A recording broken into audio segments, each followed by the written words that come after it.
Good afternoon. My name is Pranitha Gupta, and I'm with the Center for Law and Social Policy, CLASP. With my colleague Gail Golden from Family Values at Work, we would like to welcome you to our first Paid Family and Medical Leave Implementation webinar for the year. Today's webinar will focus on innovations in business engagement for paid family and medical leave programs. We have some excellent speakers who will share the strategies and practices they have put in place in Washington, the fifth state in the country to pass paid family and medical leave, and the first state to build a program without an existing disability program in place. Before we get started, I want to give you some logistical information about the webinar. At this point, everyone is muted. If you do have a question, we ask that you please type it into the question or chat box on the side of your screen, on the right-hand side of your screen, so that we can share it with the speakers. We will also have Q&A after each of the presentations. However, please feel free to send us any questions you have using this mechanism throughout the presentation. We will keep muted until the very end of the presentation, at which time we do hope we can have a robust conversation with the presenters. And at that time, we will unmute the lines. I also want to make sure everyone is aware that this webinar is being recorded.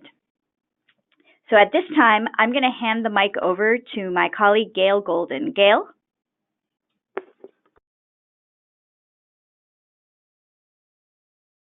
Gail, I think you might still be muted.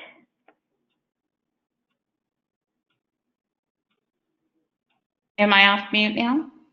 Yes. Okay.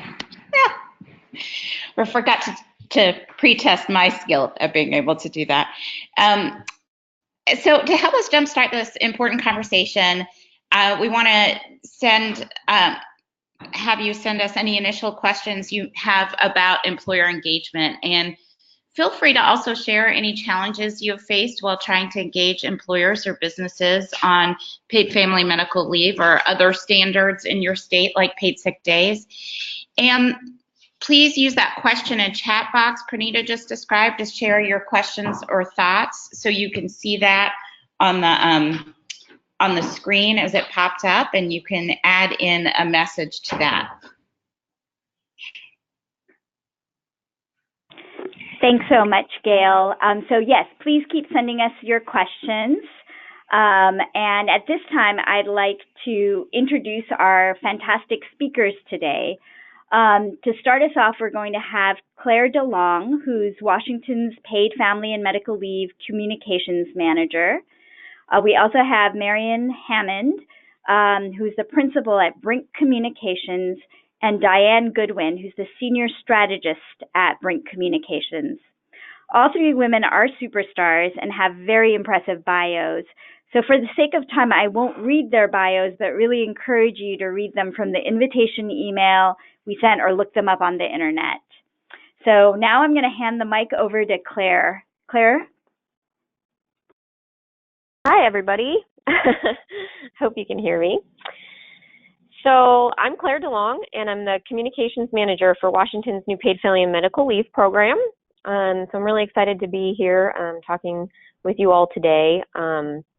I work for the Employment Security Department, which is the department, the agency in Washington State that manages unemployment insurance, among other things, and now paid family and medical leave. So I'm just going to run through kind of our agenda here and talk a little bit about what we're going to talk about today, and then kind of give you the landscape of where we're at in Washington about with our law and the implementation here at the Employment Security Department. So the agenda, we're going to go over focusing on business outreach to within Washington regarding paid family and medical leave. I'm going to give, as I said, the context, as well as here with Brink Communications, who's the vendor we hired to help really get the broad word out through paid ads, as well as subcontracting through to get research. So they're going to go through the approach that we've kind of taken together run through the landscape analysis that they did. Obviously, we're not the first state to implement a program similar to this, so we've all done a lot of research on other states where many of you come from to see what you've been working on to get best practices and lessons learned. Kind of talk about the strategic recommendations that they made, getting the right messengers, employers as the right messengers into our campaign. Kind of run through what our ads look like, the tactics, the results that we've seen so far, and then what's kind of next. So that's what our agenda is here today. So a lot to cover, but we really want to hear your questions. So we're going to all try and leave a lot of time for that because I'd love to engage with you all and hear what your questions are. So moving on to the next slide, I'm just going to give a brief overview of Washington's paid family and medical leave law. So our law passed by the legislature with wide bipartisan support in 2017. We actually have had a law in the books since for about a decade before that. A law passed, I believe, in 2007 to create a paid family leave program, but it was never funded. So that was through the Department of Labor and Industry. So a different agency was going to administer that, but it was never funded. So it just kind of sat around on the books until 2017. So we're the 5th state overall throughout the nation to get this, to get a paid family medical leave program, but we're the first state to build it without a disability program already in place. So we're not the first to do this, and the beneficiaries of all the hard work that other states have done to implement this in their states, but we are the first program to build an entire thing from the ground up without that existing network of a disability program or, statewide temporary disability program in place. So it's been quite a challenge. The law itself was very thoughtfully crafted to make sure that people who earn the least amount of money can take this leave. And I think that is really important. It's definitely comes from the work other states have done to find out what barriers there were for lower income workers in other communities that they aren't taking the leave. And so the legislators and advocates for business and labor and families and communities that worked on this legislation over a number of years looked at those lessons learned and really wanted to make sure that there were mechanisms in the law built in to make sure that people of all income levels could use this leave. And so there's a number of things in this law. So for example, we have one of the highest rates of wage replacement. It's a progressive wage replacement, meaning the less you make and the more you can get back of your income, up to 90%. So it's a pretty high rate of wage replacement for the lower wage workers. And that's really important. We know that a lot of people, even if they have access to the leave, won't take it because if their wage replacement is too low, they simply can't afford it. So the makers of this law put a mechanism in place to have gradual increases of your income depending on how much you make. Another unique feature of our law is that it does require outreach. So it's in statute that a program of outreach needs to be established, which is what myself and my team were responsible for. And that's really exciting because you can build the greatest technology in the world and have a really great program and law crafted like we do here in Washington.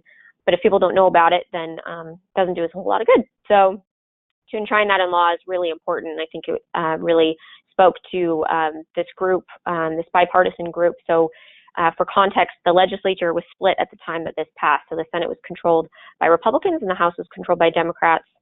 And so to have a program like this pass was really important. I actually worked at the legislature when it passed, and it was a really exciting moment for our state because it was a coming together of many interests and really represented how the process should work in terms of everybody coming to the table and making sure that it's a program that works for employers and employees and everybody else. So so that was really important. We are now, the Employment Security Department is kind of midway through the implementation. I started last year, so on January 1st of last year, I was about the 13th person to get hired. There's now about, 120, I think, ESD employees on the project, and then dozens of vendors who are helping build the technology. So employers just started withholding premiums on January 1st of 2019, so just under a month ago. A lot of work went in last year to build this network up from my team in order to get the word out to employers about the requirements and what they needed to do and where to go for more information. And so they started withholding those premiums on January 1, and they will remit a report for the first time at the end of the fiscal quarter, so in the spring of this year, and then benefits will become available in 2020. And so just as a quick overview, I'm not sure how familiar you all are with the mechanisms, and I'll give a quick overview of how the law works too. So this is a premium that's shared by employers and employees. So employers pay about 37% of a small premium, and employees pay about 63%. And for someone making $50,000, that equates to about $2.44 for an employee per week. And an employer will pay about $1.41 per week for the program. And then when an employee at that income level goes out on leave, they'll get about $778 per week of their income. And so, it's a small output for a large, or small input, for a large output there at the back end. So that's kind of how it works. And like I say, premiums were started to be collected in January. We'll build that fund up through this year, and then in 2020, benefits become available. So what that means is right now, the Employment Security Department, everything has to be built from the ground up. So that is technology, that's operations, all of the hiring has to be done, all the communications have to be written and disseminated. So it's we like to say we're flying the plane while we're building it, and it definitely feels like that. And so we have been hard at work since certainly since I got here, but there were people working hard even before that.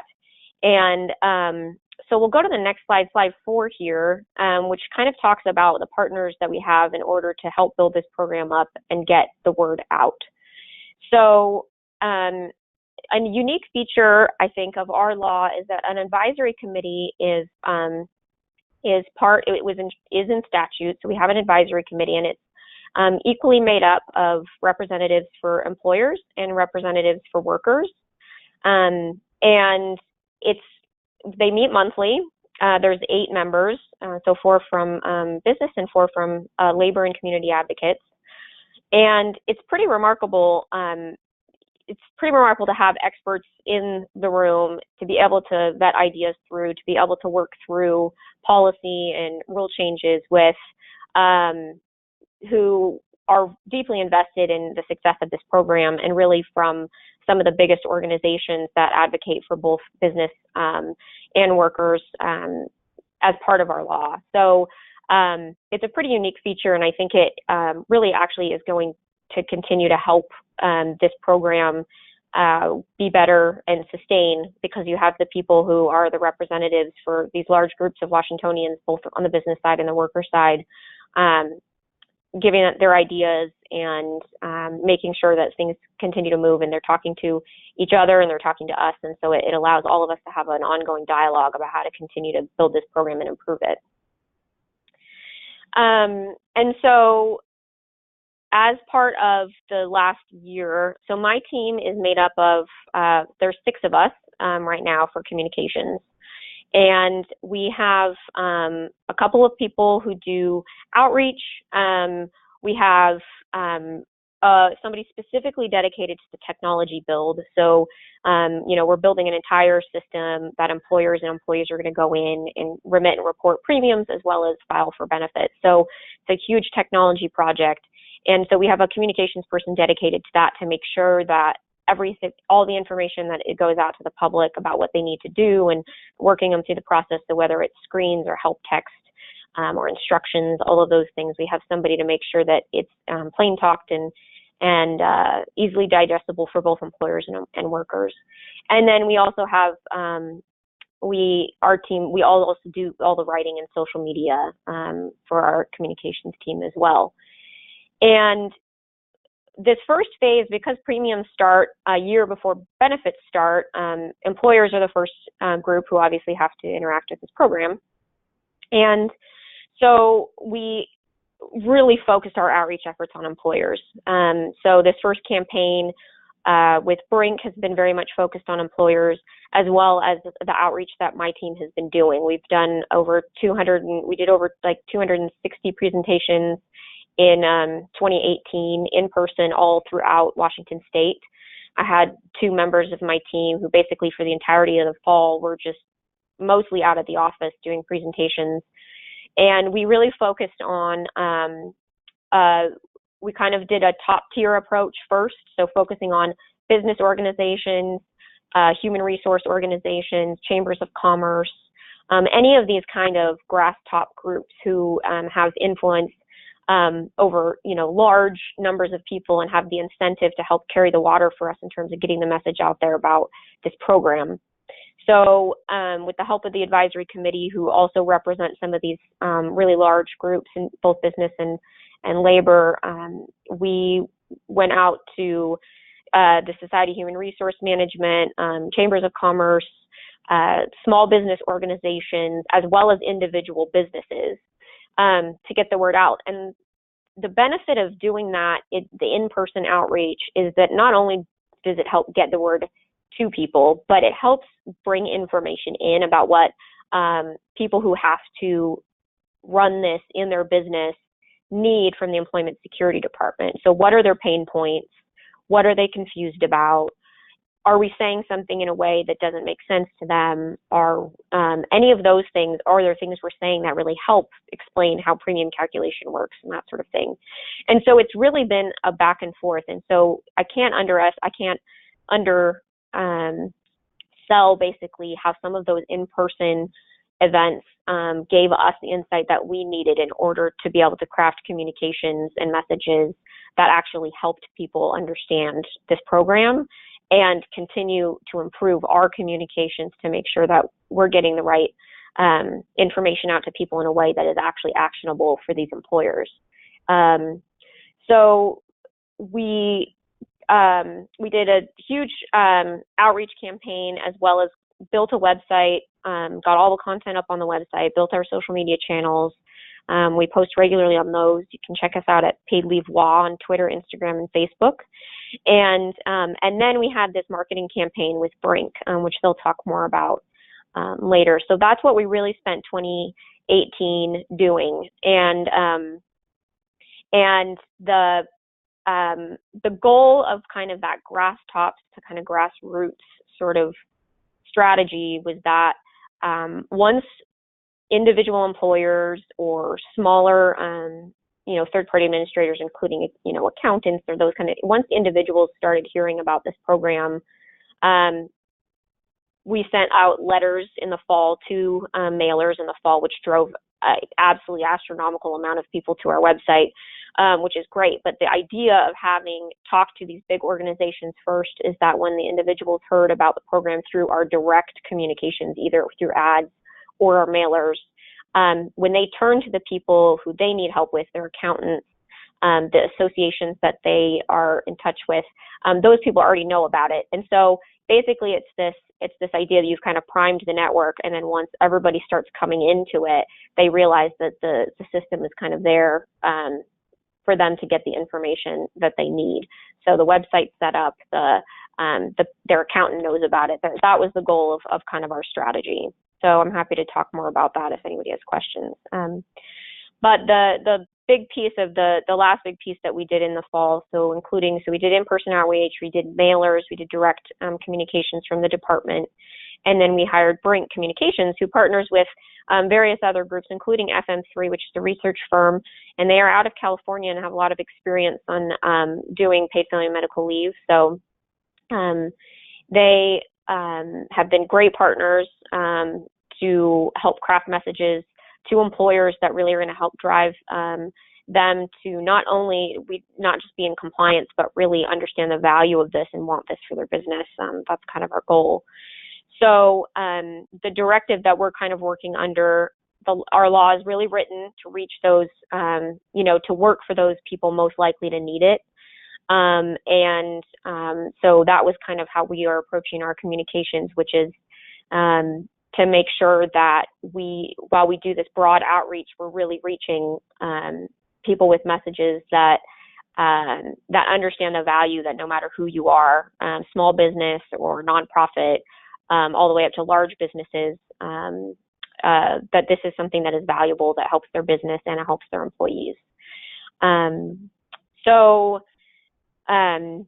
Brink has been a great partner in that. They have a lot of experience working in this realm, and a few things that we had put in the RFP when we put this proposal out to get bids in for the contract was experience working with harder to reach communities. So that can include rural communities, communities of color, non-English speaking communities, small businesses, any of those, anyone who is typically harder to reach or thought of as harder to reach, and has experience working in translation and transcreation of materials. We know that's really, really important. And so we've done, they'll kind of share some of the materials that we've done translated into other languages, but we really wanted a firm that had experience knowing that it's not just about translating something, but transcreating it into a way that's useful and meaningful to people in other language communities. And all of this is basically to say that that what we're, I'm sure a lot of people on this webinar have worked on this issue for many, many, many more years than I have. But what I think we're aiming at is this culture shift, where it really is a shift in people's minds that taking leave to take care of a family member or bond with a baby or take care the necessary time to take care of themselves when they're ill or injured and be away from work is something that benefits all of us in the long run. And that's a really, really difficult thing because it's not widely available throughout the nation. Paid leave is not widely available throughout the nation, and particularly for lower income folks who might not have access to other types of paid leave. This really is something that that is a shift in people's minds. So not only is it a new program that people have never heard of, it is also a concept that people are often not used to thinking that they have access to or the entitlement to, because in this case they're paying for it. And so we really want people to take the leave when they need it, because that's what it is there for. And so partnering with somebody like Brink, we were looking for somebody who understood that this is really a culture shift and it takes a lot of work to kind of get there. So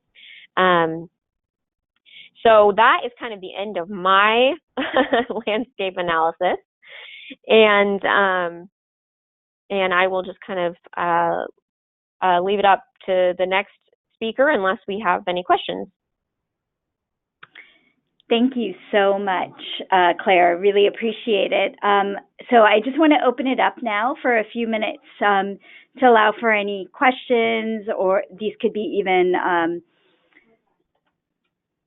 questions to just get additional details, clarification. So again, if you want to ask a question, please feel free to type it into the chat function here on the slide showing you how. So any questions for Claire? Claire, I thought I could just start this off and just ask you, you mentioned that you had 6 people on the EDD team that's focused on this employer outreach. In addition to those 6 people and consultants, how big is your total team? So that is the total communications team, for paid family medical leave, but the department has about 14 communications folks who also help support in a lot of other ways. But the entire paid family and medical leave team is about 120 right now, and that includes operations, which is our customer care team. So they're answering phone calls and working with employers right now to answer their questions. That includes technology folks. That includes policy and rulemaking team, contracts. So basically what's kind of unique about our program is it was resourced by the people at the Employment Security Department when this first came to be. It was resourced with everything the program needed to run essentially like a kind of its own little state agency. So you have contracts, you have HR, you have a budget person, you have finance, you have comms, you have policy, you have operations. And what that's allowed us to do, our timeline is really, really tight. To build something from the ground up in essentially kind of 2 years, a little over 2 years, is no time at all when you take into account all of the contracts that need to be gotten and signed and infrastructure that needs to be built. So to resource it in that way, I think is foundationally what is going to allow us to really move as quickly as we've been able to move to build this thing up. And so our team is 6 people. That includes myself for comms is small. When there's, the amount of, it's about 250,000 at least employers who are required to participate in this program. And then about, something around the neighborhood of 3.5 million workers. So it's a lot to do outreach to a large number of people, but we do have kind of the support of obviously Brink and then the main shop at the main central shop as well can help support us as well. That's great. And can you just maybe tell us what the budget is for something like this? Sure. So the legislature, funded at $82 million for the entire implementation, and that's a loan from the legislature. So we need to pay that back this year by June of this year once we start collecting premiums.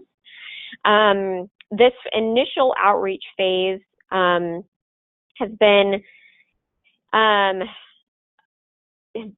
of in the neighborhood of, I have to go look exactly where we're at, but the ad buys are probably the biggest single output. So Brent can talk a little bit about that. But then there's other costs. I think the direct mailers are also the other big output. So it's probably in the neighborhood of about 1.5 million so far for outreach, which will go through April, and for this first phase, and then we'll move into the employee side. So that's kind of where we're at right now. I think we've gotten a lot done with that amount of money.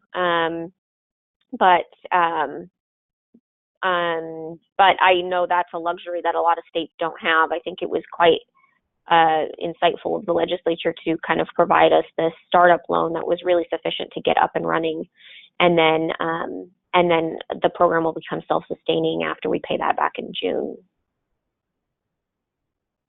Thanks so much, Claire. So we do have one question, and this may actually get to what you were talking about as the next phase, but this is from Anna Wadia from the Ford Foundation. She asks, can you please explain how independent contractors, self-employed, can access the benefits, and what kind of outreach will be done to reach them? Sure, that's a great question. So self-employed people, there's very few exemptions under the law. So self-employed people are one. They do not have to be in paid family and medical leave, as do federally recognized tribes, and federal workers obviously are not in. So those are the only exemptions. And self-employed people and tribes can opt into the program. So the process for that is going to be available in the next couple of months before first reporting and remitting. But it's essentially where you state that you want to opt in, and then a self-employed person pays only the employee portion of the premium, so that's 63% of the total premium. So it's a pretty small amount that they'll be paying in, but then they have reporting requirements and some other things as well, just like any other employee or employer has. So once they've opted in, they basically interact with the program as if they were a small business. So they submit their reports, they submit their premiums, and they're able to then access the benefit once they become eligible. So the outreach to them is our list that we've been mailing to, and why it's so expensive is because we got it from the Department of Revenue, because it has the most comprehensive list of businesses in the state, and that includes anyone from Microsoft to a self-employed person. And so we've sent mailers out to both of those groups, as well as emails out to everyone we have access to. So We did a series of 5 email campaigns at the end of the year leading up to January 1st to about 630,000 email addresses, many of whom were self-employed. And the mailing list was about 650,000 mailing addresses, including self-employed. So we sent out a letter that basically, it was a blanket letter that went to everybody to say, hey, this is coming. And there was information on there that if you're self-employed, you are not automatically in the program, but you may opt in to receive the benefit, and then provided our website for more information. So it'll be interesting to see how many folks opt in, but we will continue to do some mailers to people to remind them that this is available. We also have partners in other state agencies who are helping doing outreach as well, and they come into contact with a lot of self-employed people. Does that answer your question? Yes, thank you very much, Claire. So I think not seeing additional questions at this time, so please keep sending us your questions. I'm going to move on to our next speaker, which is Marion Hammond from Brink Communications. Marion? Hello, thank you so much for having us. And I wanted to start by thanking CLASP and Family Values at Work for inviting us to join the webinar today. We've really enjoyed working on this campaign with the team in Washington and are excited to have a chance to talk a little bit about it. So before I start into the meat of the presentation, just a little bit about Brink. We are a woman-owned, mission-driven firm. I'm one of the co-founders. We've been in existence since 2011. And we have an explicit focus on social and racial justice as part of our mission. We are proud to be a certified B Corp, which is, for those folks who haven't heard of that, that's a certification specifically for businesses that have a demonstrated commitment to environmental and social good as part of their mission. We work primarily on the West Coast, but do issues work nationally as well. And here in Oregon and in Washington and some in California, we have worked quite a bit on raising minimum wage, on passing paid sick days. These are issues that are really close to our heart. We're also have the perspective as a growing small business. We have 22 employees now and are proud to have implemented a paid short-term disability program for all of our employees. We'll be looking forward to supporting the paid family medical leave legislation here in Oregon, but don't have a statewide program yet. And we, as Claire mentioned, have engaged with several partners over the course of this campaign. I think first and foremost is FM3 Research, which, as she mentioned, is a research firm based in California that has done some great work on paid family and medical leave there. And I'll talk a little bit about the perspective that they have helped bring to this work.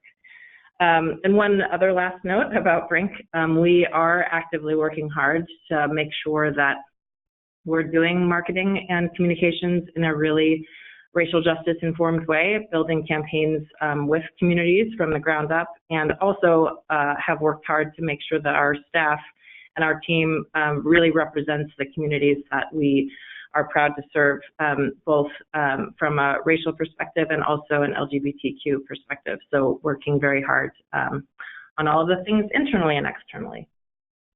The next slide. Claire spoke about this a little bit at the beginning, but I just wanted to take a second to talk about the conceptual framework through which we've approached this work. As we looked at the opportunity to partner with Washington back in the summer of 2018, we really thought deeply about the opportunity that we have here with a program that is not starting from an existing short-term disability program at the state level. I think Washington is the first to be truly building this from scratch. And as we thought about that, and based on both Washington's and our own commitment to equity, it was really clear to us that in order to help this program be successful, that we really first and foremost have to win the hearts and minds of employers, that those folks will be a critical messenger and a recipient of messages, but that unless we are able to get employers on board and supportive as the program begins to be implemented, we won't truly be able to achieve the goal that Claire described of ensuring that the folks who need the program most are actually able to use it. Around the time that we were starting this work, I think in August of 2018, the National Partnership for Women and Families put out a great white paper that I'd encourage everyone on this call to read, really looking at paid family and medical leave as a racial justice issue. And I think one of the things that stood out in that report was that there still is, we all know, all of our organizations are working hard to change the fact that there is still racial discrimination in the workplace. And that even if folks have the legal right to this leave, if they are working with colleagues and for employers who don't see this as a benefit that they should use, there will be both implicit and explicit ways that they'll be discouraged from using it. They may fear retaliation, they may fear discrimination, and that if we want folks to really use this benefit, we need to as Claire talked about, change the culture, and that fundamentally starts with employers. We need to have employers be encouraging folks to use this benefit.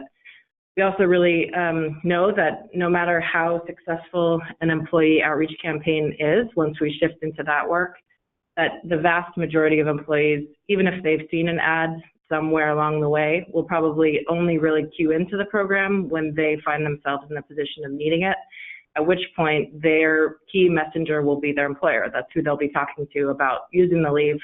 And again, if they are not getting support and information, there will be barriers to access.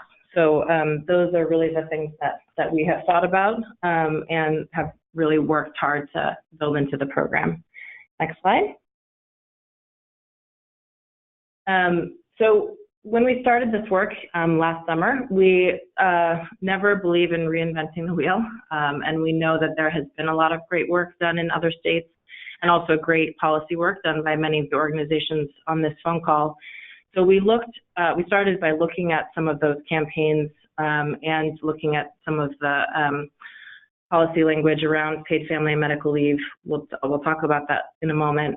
We also interviewed advisory committee members. The advisory committee is a key asset in Washington's approach to this program. As Claire mentioned, having those business leaders and folks representing employees at the table from day one of Washington building this policy gave us a great access to folks who've been invested and who've been there every step of the way. So we had in-depth conversations with them about the key challenges and opportunities that they saw.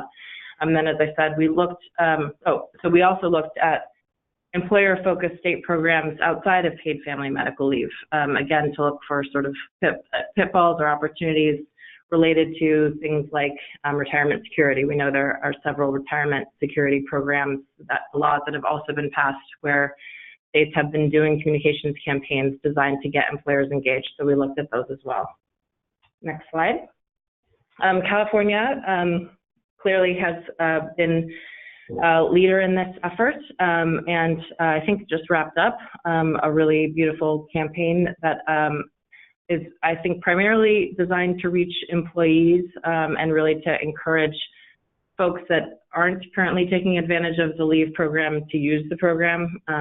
And as I said, FM3 has done some of the research for that and found in particular that Latinx communities and Latinx men in particular are not using paid leave. So I think their campaign was designed to target that. But the framing here you can see is helping Californians be present for the moments that matter. And their ad campaign really emphasizes the bonding and caregiving. There also is a fairly strong compliance message. Quite a few of the materials remind folks that this is the law, again, trying to encourage broad utilization. Next slide. And this is a screenshot of their brochure for employers. Again, beautiful imagery really helps draw that emotional connection between caregiver and child, parent, family member. I think one of the things that we really thought about as we looked at this is that the frame of helping Californians be present for the moments that matter sort of inherently separates the employer from the employee. The idea of helping others to take advantage of this leave, I think as we thought about this, feels sort of one step removed from really connecting employers with employees. We saw potentially an opportunity to go one step further in helping employers really value their role in the program, not as just assisting employees, but in really investing in the employees that are part of their work family. And we'll talk a little bit more about how we brought that to life. Next slide. The New York campaign, I think similar imagery in terms of their employer communications, again, really emphasize the importance of businesses in implementing the paid family medical leave law. Next slide, you can see some of the social media assets that they've used. Let me get to the next slide. And I think here again, we see really sort of light, warm, emotional messaging targeting employees and slightly more compliance-based messaging targeting employers. Very much supported from the standpoint of the state wanting to help businesses implement the program in a way that works for them, but less values-based messaging to the employees. Also, I would say overall, most of the state campaigns have really led with bonding with a newborn or a child as sort of the key emotional, sort of tugging on the heartstrings imagery. And we thought there was an opportunity that we wanted to explore to maybe broaden the reach that, we know that there is a significant percentage of the population that is either has never been parenting or is no longer parenting or doesn't anticipate parenting. And so assuming that folks who are in that sort of time of their lives are likely to immediately get it and are folks that are sort of with us already, we really wanted to think through how could we frame caregiving in a way that would help others in other phases and other times of their life really see the program as resonating with them. And I think we did in talking to the advisory committee members and in looking at some of the initial research that the Washington team did before we started, we heard that validated, that a lot of employers, particularly older men, really sort of said, like, sure, I think this is a benefit, but I don't see it as something that I would ever use. And we really wanted to overcome that barrier to help employers see that, perhaps if a spouse was going through chemotherapy or if they were injured or if they had an aging parent who was injured, that this would apply to them. So thinking through intentionally the imagery that we were going to use. Next slide. I think I've already spoken to all of these points, but just recapping that the foundations that we were building from were these insights around how could we move beyond compliance messaging for employers, knowing that they're a critical messenger? How could we help expand the emotional framework around what leave looks like beyond parental leave? How could we really help employers see themselves in the program in a way that was inclusive and not sort of based on either a service that they're providing or compliance that they're doing with the law? And then how could we really tackle reaching some of those communities that still are experiencing barriers to using the program from the outset? So next slide. As we started in August, we did phone and online survey work with employers across the state with FM3. Was included businesses of all sizes and in all regions of the state in both English and Spanish. There was quite a bit of insight and findings that came from that work. We won't cover much of it in detail today, but I'm more than happy to talk with folks separately if you have questions that you'd like to explore from that research. I think it was very rich for us, but I do want to cover a few of the key things that helped inform the campaign, and I think that will be relevant to other folks that are tackling similar programs in their own states. So next slide.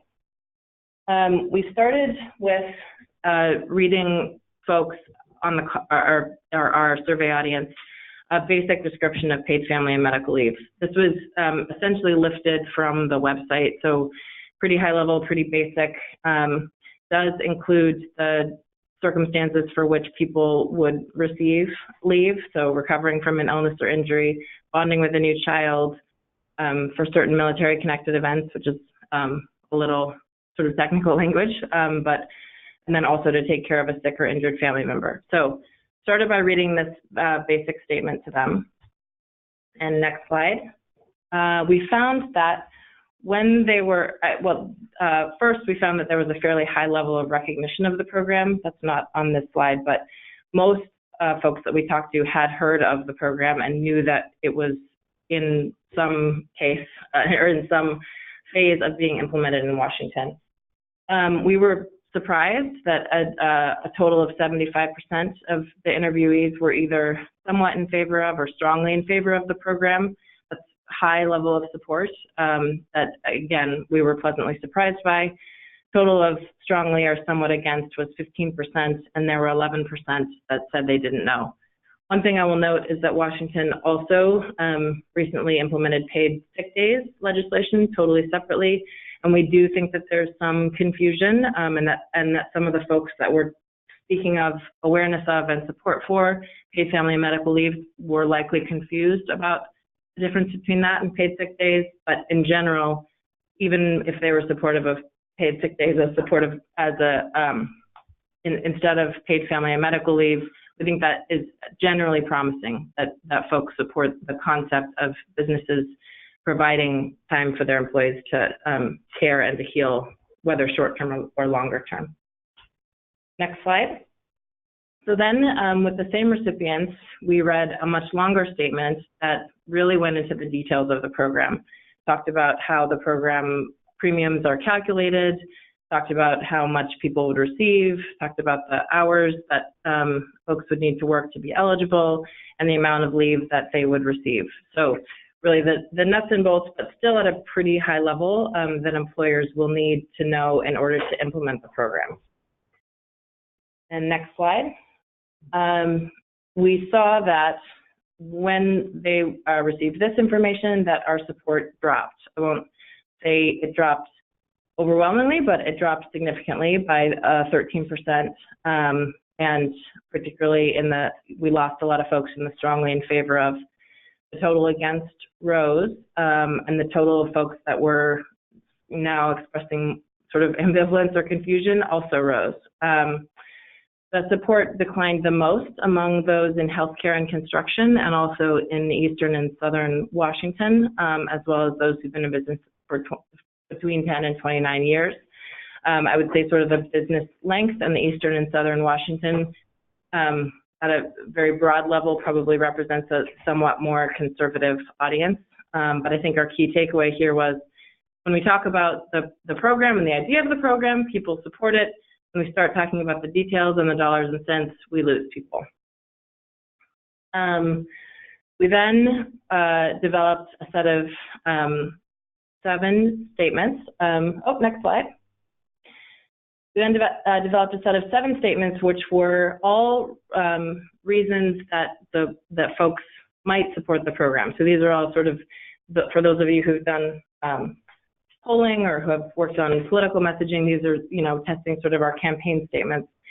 We broke them into a variety of different categories. So on here you can see 4 of them. One is really around the universal need for leave, that we'll all have caregiving responsibility at some time or another. One was around connection and supporting employees when they need it most. One was around the assistance that's provided to small businesses to make it easier for them to implement some financial assistance. One is around the benefit to workforce participation, basically that having paid family sick and medical leave increases retention and is a good recruitment tool. Next slide. We also talked about the lack of administrative burden that the Employment Security Department will help with the implementation and make it as easy as possible for businesses to administer it. We spoke to the return on investment, a little bit different than the previous message around retention, more in a dollars and cents way. So basically that this is something that boosts your bottom line. We had a message around affordability, that basically some businesses would like to offer this but can't, and this puts it within reach of all businesses. And then a minimization of work. So again, sort of similar to the unloading burden message, but more to the point that your business won't have much to do in terms of reporting. So these are all variations on messages that we have seen in other campaigns and that we saw in Washington's own campaign to pass the law. These are sort of I would say the core messages that generally are used with business audiences. And what we found, which I will say was, even for an organization that does all of our work around values-based messaging, what we found was that statements focused on the human needs really have the most positive impact. Next slide, please. So you can see that at a pretty big separation, so 7 and 8 points, folks most resonated with the need and connection messages. And I'm going to throw our moderator for a loop here, and I'll have you go back 2 slides because I want to read the need and connection messages now that we've mentioned that they are the most supported. One more, and I'll just start because I can see it on my screen. So the most popular message was, nearly all business owners and workers will have caregiving responsibilities at one time or another, even if they don't have children or their children are grown up. An aging population means parents may need help as they get older, and if a spouse or family member is in an accident or gets a serious illness like cancer, they'll need support. This program will help workers with all of these needs. And the connection message, supporting employees when they need it most connects us to each other as human beings and creates a bond of loyalty and a sense of belonging within a company. So how do you go back to where we were in the presentation? I think really what we took away from that is that we don't, I think it's sometimes easy, particularly in a political environment where we sometimes encounter business lobby groups maybe fighting against what we think of as progressive legislation. I think it's easy to think that we can't speak to the core values and keep businesses with us, but I think this really sort of reinforced our sense that there is an emotional appeal and a values-based campaign that cuts across the political spectrum and business owners versus workers, and that's an opportunity that we shouldn't shy away from. And so we'll talk a little bit more about that in a second. If you go to the next slide. The other thing I wanted to mention is that we saw that support for the program, again, was lower in construction and healthcare, but generally cut across all types of businesses, which we were encouraged by, and also cuts across all regions of the state. Next slide. I've talked about this a little bit along the way, but key findings, in addition to the broad support and to the focus on human benefit, we know that we do have to talk about the details at some point in our outreach to businesses. We obviously can't have businesses successfully implementing this if we don't explain how to implement it.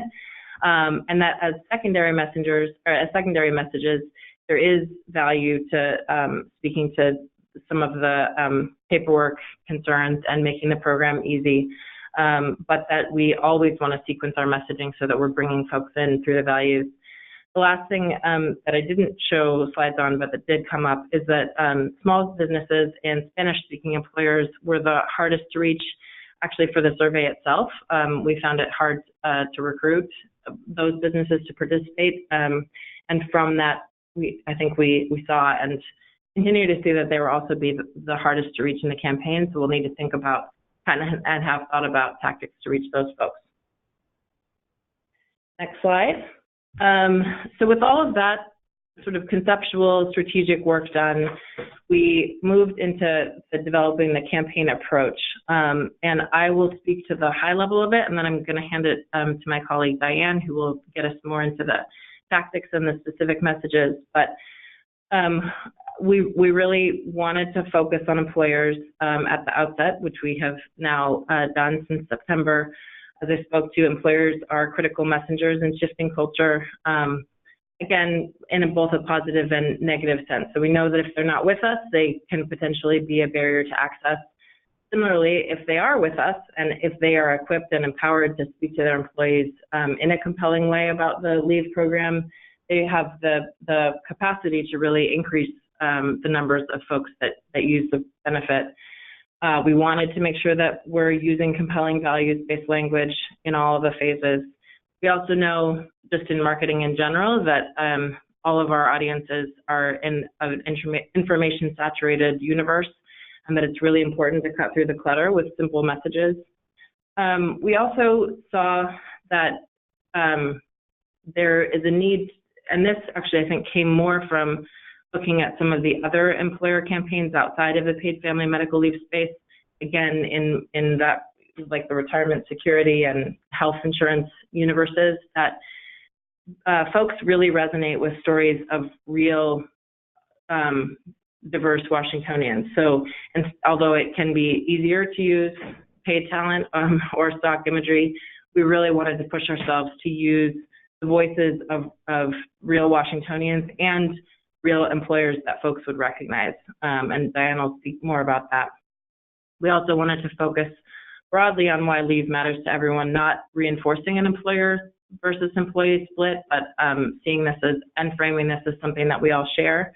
And to the point about the concerns around implementation, we wanted to make sure that our messaging is reassuring that we'll do everything we can to make it easy for employers. Next slide. So as we moved into developing the specific tactics, really our operating principle at Brink is, or sort of our mantra, is right time, right place, right message. And by this, we know that the most compelling, beautiful image or the most perfectly crafted language, if it isn't reaching folks at a time when they're receptive to it and a time when they're likely to self-identify with it, will not have an impact. And so we really wanted to think about when are the spaces online and in the community and the times of day and the channels when we're most likely to reach business owners, and when are they most likely to listen to us, and what do we need to be communicating and through whom? And Diane will speak to that. Great. Next slide, Eduardo. Hello, everyone. Yes, so as Marian noted, right message, right time, right place, and the right messengers. And always our campaigns, the messenger matters. This is especially the case with a campaign as we seek to shift culture around paid leave. Business leaders need to be leading voices in this shift because they can put barriers in place for employees, as Marian noted earlier. And we heard this actually really loudly and clearly from advocates on the ground who helped pass this law. They recommended that we find non-traditional messengers. They reminded us that women intuitively understand the need for paid leave because women are more often caregivers in our families. So we specifically worked to find business leaders who were men in rural communities in Eastern Washington, or business owners who had a lot of hourly workers, Latinx men in particular, employees and employers, so that these men would see themselves in this campaign. And men in the construction industry where we learned that our support was softest, and we learned that from the employer research. Next slide, please. Here's the first sample of the ads. So these were ads that we put in business publications across the state. The man on the left is Chris Knutson of Well 80, and the woman on the right is Foon Tran of Lava Java. Both are small business owners who believe that their employees should have access to paid family and medical leave. These ads ran between October and December, again, in every business publication across the state. They provide a clear direction when the program starts, and that key values message, a new way to take care of the people who take care of your business. The message also references programs for small businesses and a clear call to action to visit the website so we can help you get ready. Two of the other things I wanted to point out, as Marian noted, that we really wanted to feature real people. And so to make that clear that we were featuring real people, we identified them in the ads and their business. Next slide, please. We also advertised in 8 ethnic newspapers across the state that serve communities of color. Again, with values language and the key messaging that I referenced earlier, focusing on small businesses and helping them get ready when the program begins.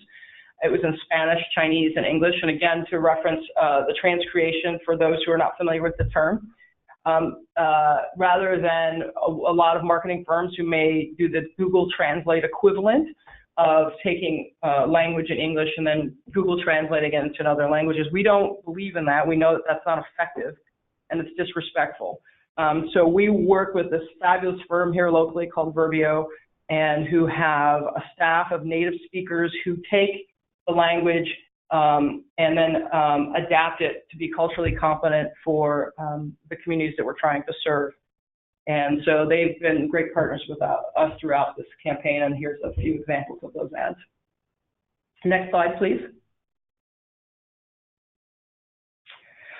We also did a series of videos in English and Spanish featuring real Washingtonians, great group of people. The upper left hand is Carlos and his employee Joaquin from the grocery outlet. They did this for us in Spanish and English.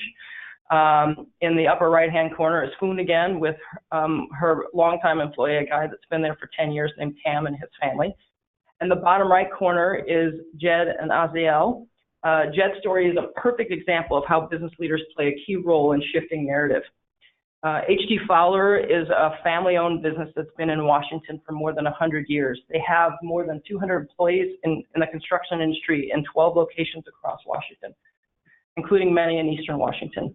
H.D. Fowler, while not required, is picking up the employer's share of the program because they believe in paid family medical leave. And I believe that Pranita and the team sent you guys these video clips ahead of time, and I think they're going to send them to you afterwards. We would love it if you take a look, because I think you'll get a sense of how fabulous these employers are as messengers to this campaign. Next slide, please.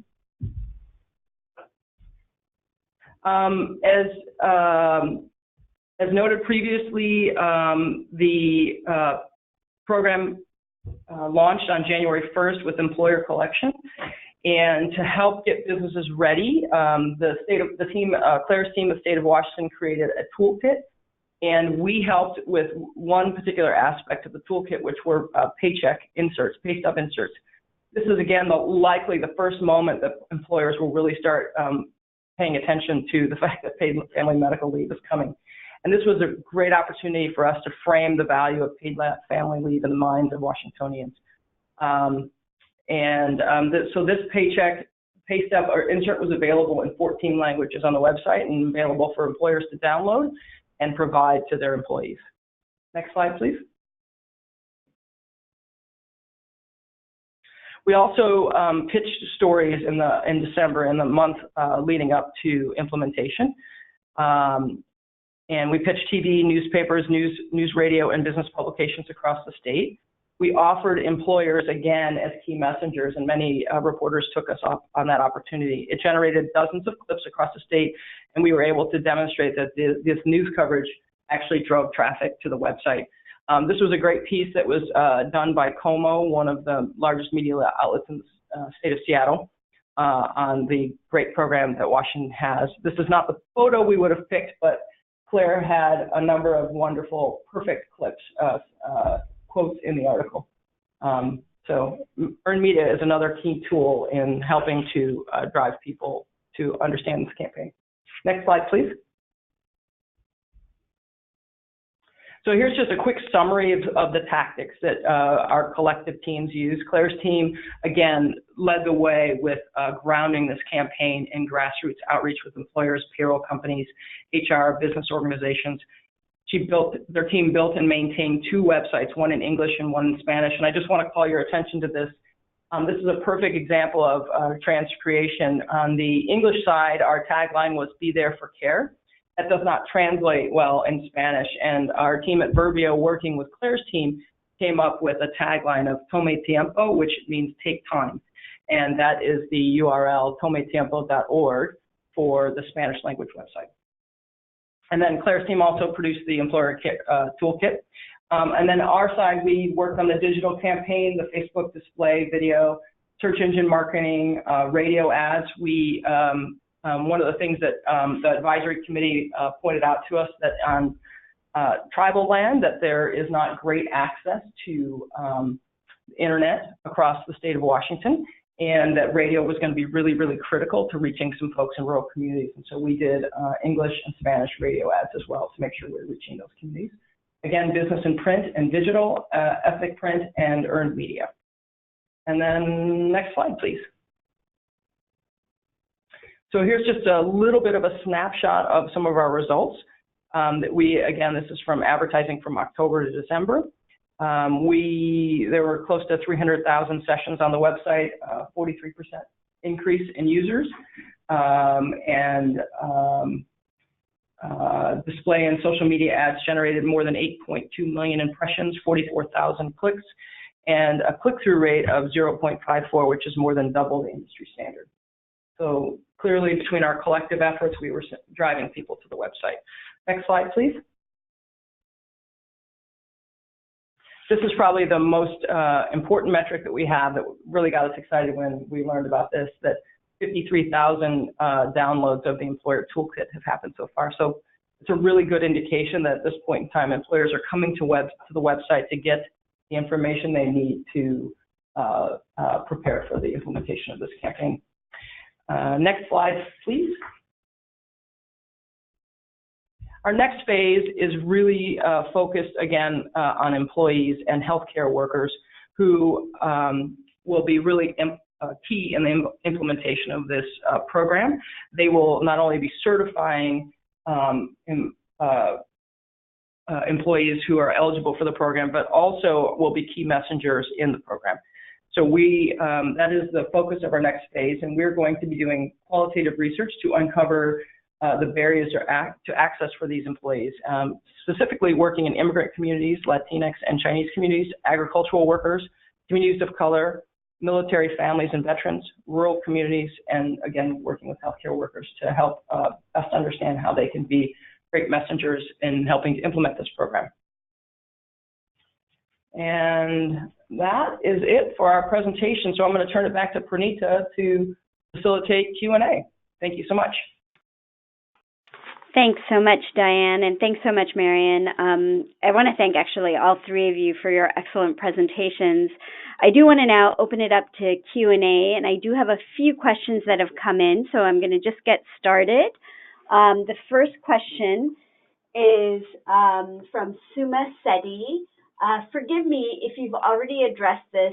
I know that new parents are the ones who most often use the current state insurance programs, but are you doing outreach to the disability community and other populations that may be likely to use it?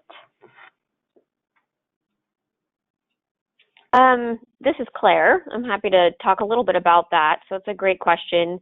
Yeah, so Washington, because we don't have an existing temporary disability program in place, like the other 4 states that have implemented, we're really starting from the ground up, and so reaching out to, new parents is kind of our task along with everybody else. For the disability community is really important, and there's a number of organizations in the state that we have either already connected with or plan to connect with shortly. One of them is, I'm going to mess up because it's an acronym, and I'm the worst with acronyms, but I think it's called like the Governor's Committee Disability. I can't remember. It's a commission though through the governor's office that works with the communities for people with disabilities, and we've done outreach with them already, and have had them actually in our focus groups. We did a couple focus groups really, really early on when I first got here about kind of perceptions of the program and levels of awareness. So we've already started a little bit with them, and they've been very helpful at driving people to join the focus groups there, and have stayed engaged throughout. But as we get into next phase, which is really targeted at employees, we're going to ramp up outreach to communities who represent Washingtonians with disabilities as well as everybody else.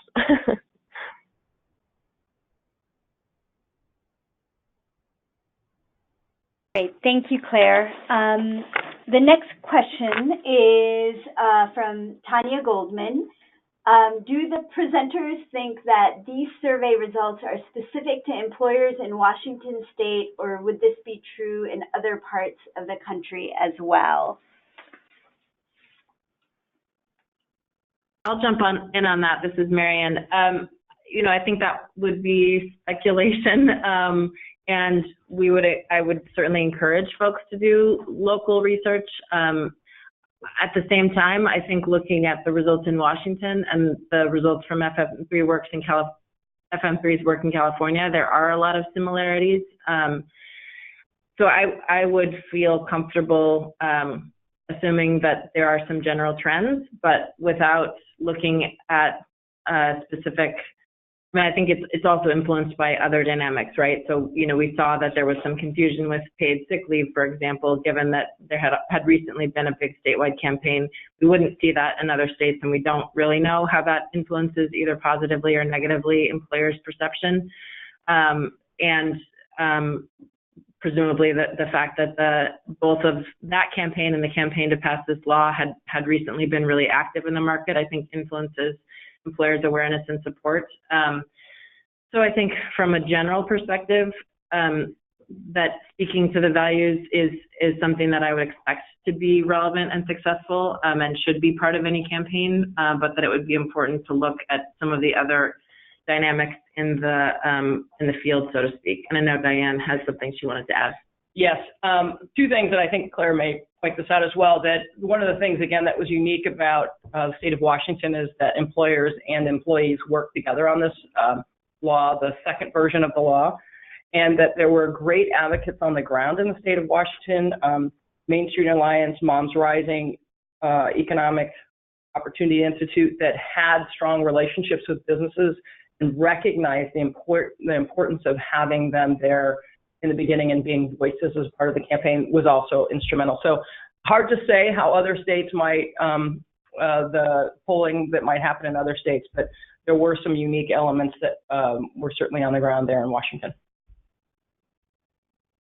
Yeah, and I would this is Claire, I would only add that, I think how this translates to other states, I would love to actually see that and see what the differences are once more research starts coming out. But I think anecdotally, one thing that we found is that employers, they want to take care of their businesses, and a big part of that is taking care of their employees.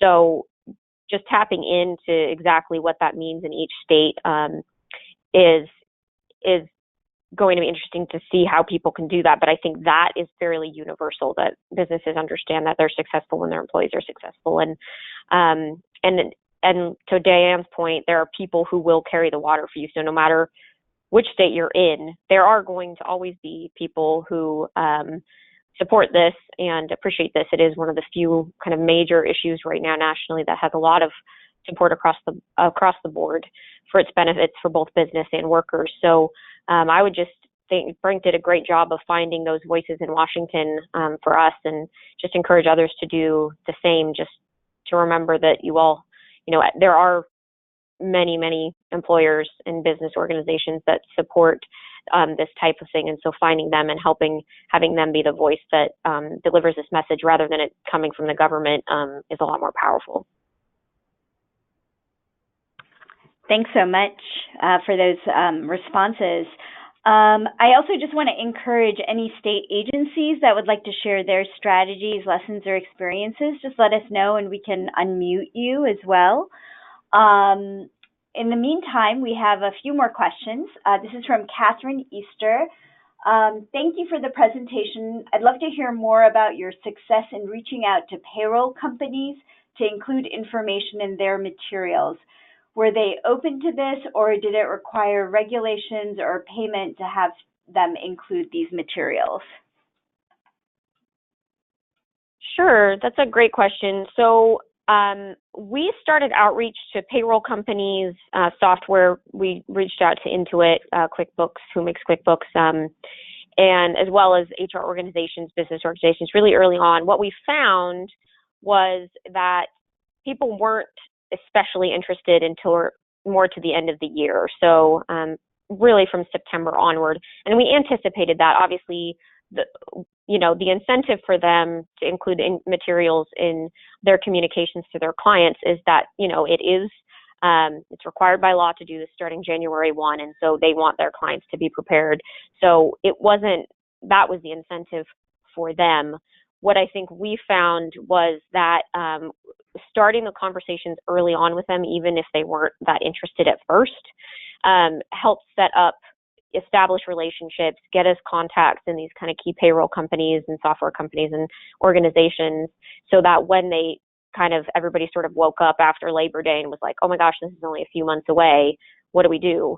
We were kind of there ready for them, and they already had a contact at the Employment Security Department to get information. And so we did a lot of prep work in terms of just, making sure the website was up and running by then, making sure we had one-pagers, that we had our presentations able to be requested easily. And so a lot of they actually included materials. They requested presentations toward the end of the year, but that upfront work really paid off. It was a big return on investment at that point, that we had invested the time early on to say, hey, we're here, this is coming, here's a one-pager. And then when it got closer to the deadline, deadlines kind of drive action. So we were ready for them at that point. So. Great, Claire. There's an additional question from Catherine. Also curious if they have any learning specifically about how to reach small businesses, particularly since they shared it was a challenge to reach them. Sure. So we have the fortune of, the advisory committee has definitely been very helpful in terms of representing businesses. So we have several of the largest business organizations in the state on our advisory committee, and they represent businesses of all sizes, including small businesses. So providing them with materials, and then obviously they're already, they've negotiated the bill, so very well informed about what it means, but we were able to work with them and make sure that they had the materials they needed to share with their members, and that helped. We also really drove, and I'll actually leave this for Brink to talk a little bit more about the ad campaign, but the ad campaign was able, because it was mostly digital as well as some radio and print, we were able to really drive, we were able to target businesses through that. That being said, small businesses are difficult to get to, and one of the key points that we had identified was that software, basically, like the vast majority of small businesses in the state use QuickBooks to do their own books. And so getting in conversation with them, making sure that software company had the information they needed for this program was critical, because it may not be until the end of the year, when they're kind of looking at the end of the quarter, they log on to their software and this message pops up about paid family and medical leave. That might be the first time they've heard of it. So really getting what is the touch point for small businesses with either this type of program or with these types of requirements, and getting there. So between the mailers we sent out at the end of the year, which went to small businesses, and then accessing those kind of key touch points for small businesses, I think we were able to say that we did as much as we could to reach this kind of hard to reach population.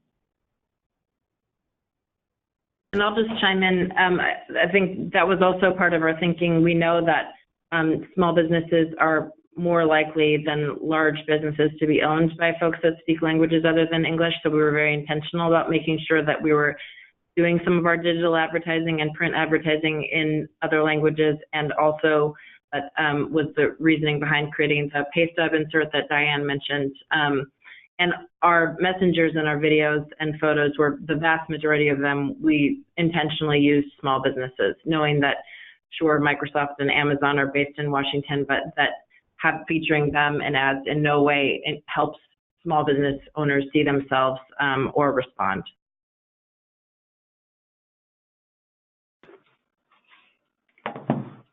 Thank you. So I had a quick question just about how you had mentioned that there was some initial outreach to the Chamber of Commerce and some of the other business associations, and I was curious what role they played as part of an ongoing role, if they played any sort of ongoing role in this strategy.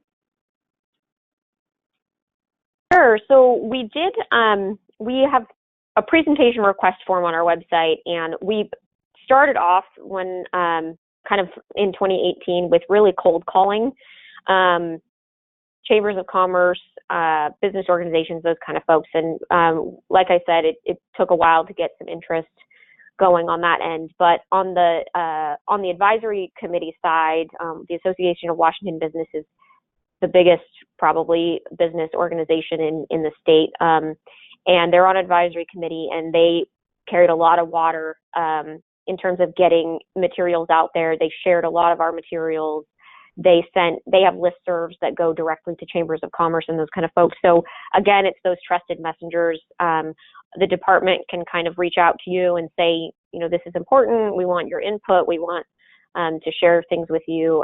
But sometimes it's, you know, my advice, and looking back, we anticipate doing this more, but really not reinventing the wheel. I mean, these associations, it's in their best interest to communicate with their members, and so really just leaning on them to help us out. And when they do share things, it makes an impact. And so kind of finding those partnerships where even if we're not directly sending them things, if they are, we know it's getting there, and that's really beneficial. And then, like I say, once we got toward the deadline, they would proactively, those organizations would come to us. But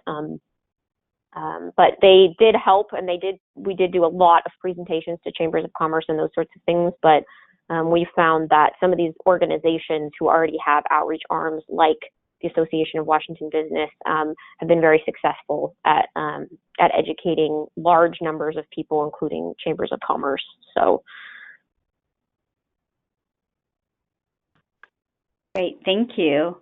I was also curious what role community advocates or worker organizations, unions played in the employer engagement strategy.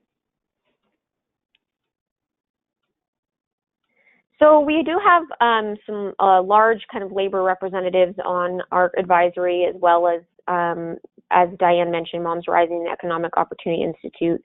So they have also all been, you know, we've really tried to leverage their organizations as much as possible, and they have gotten the message out to those folks. And so again, it's just kind of leaning on, in terms of the employer side, the pay stub insert is helpful, or those types of tools. We had other sample kind of employee communications that we shared with those groups to say, you know, this is the kind of stuff that's helpful for employers to be sharing with their employees. But the reverse can also be true. Employees can always talk to their employer about the program if they've heard it. So yeah, definitely trying to leverage those groups as much as possible. But I think they'll definitely come more into play on the employee side of things. But it's really all hands on deck, and the conversation goes both ways. So employer to employee, but also employee to employer. So they have been helpful, and I anticipate that kind of help's only going to increase as we move toward the benefit side. So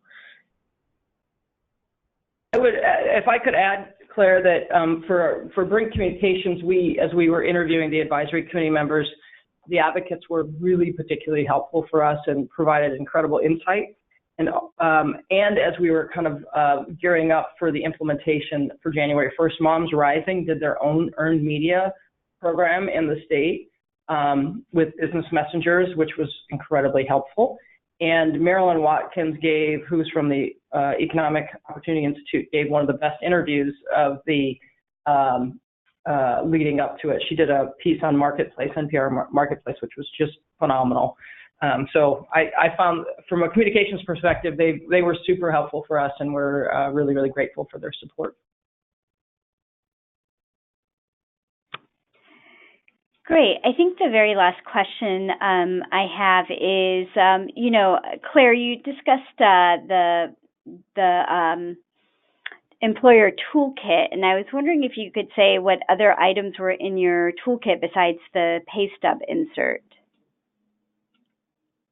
Absolutely. So that was we developed that over many months as the program, as we were developing the program. Essentially what it includes is, we kind of wanted it to be a brief handbook of like, here's everything you need to know, to be successful to implement in your business, and then point people back to the website, which is where they can get more detailed information if they need it. So the toolkit includes general information about the program, just kind of a program overview, but then it includes the information about the premium calculation.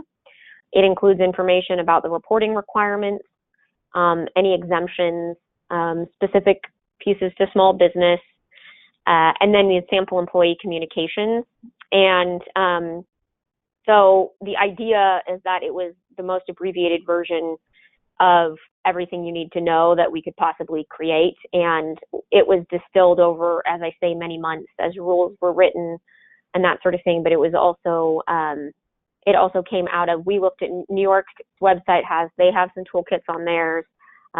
California, other states have done similar things. So we kind of took lessons learned from those folks, and then included just the basics of everything they needed. The other thing that we have in there is an update schedule, which sounds kind of funny, but it's really important because it shows an outward facing of this is going to be updated periodically, and you need to come back for more information. And that's been a really hard message to drive, because basically, while we have the law, there's a lot of rulemaking that goes into this, and that really gets at kind of the nitty gritty of how of what people need to know to successfully implement this for their business.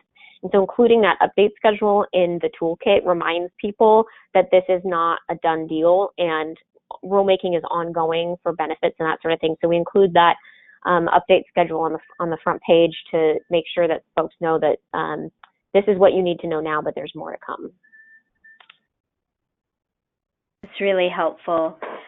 And just actually, I have one very last question, which is, how will you know what success looks like? Is there an evaluation mechanism that you've built into this employer outreach work? Yes. So it's funny to be in the position where we're right now in this sort of odd gray area where employers have started withholding premiums within their own business. But they haven't actually had to come into our system and report and remit for the first time. So we're kind of in the dark about how many are actually doing it. Now, Diane mentioned the 53,000 downloads of the toolkit as a good metric, and that is a really good metric, because in our ads, in our own work, in our mailers we sent out, we really tried to drive people to do that. And it's to drive people to not only then go to the website, but then also download something, shows that there's a lot of engagement with that particular tool. So that's been really helpful to know, but really until people come in to our system for the first time and report and remit the premiums, we won't really know. Obviously, our goal is 100% participation by people who need it, but we know that'll take a little while to get there. So the metrics that we use include the ad campaign metrics. We've reached a lot of people through that. We have reached a significant amount of folks through our mailers. So and we have included in one of our mailers, we had a campaign page so we could see how much traffic was driven to that. So basically you'd only go to that page if you had it from the mailer. And we had pretty good success with that one, as well as we sent 5 emails out to those 630,000 business addresses throughout the state leading up to January 1st. We started at the end of November and went through the last week of December and had a very high open rate on those. We had well over 200,000 opens on I think all of them. And so a continuous high open rate on those things and engagement rate with those emails. We were able to track that people are paying attention and they are going to our website and they are reading our materials. So right now, basically, we have good indications that we've reached the right people and people are paying attention. But until they come in April to report and remit for the first time, that will be the baseline, and then we can kind of go from there. We'll use engagement with the system as the ongoing metric after that. Well, thank you so much. I really want to thank Claire, Marion, and Diane for their excellent presentations. I know that I've really found it incredibly informative and I've learned a lot.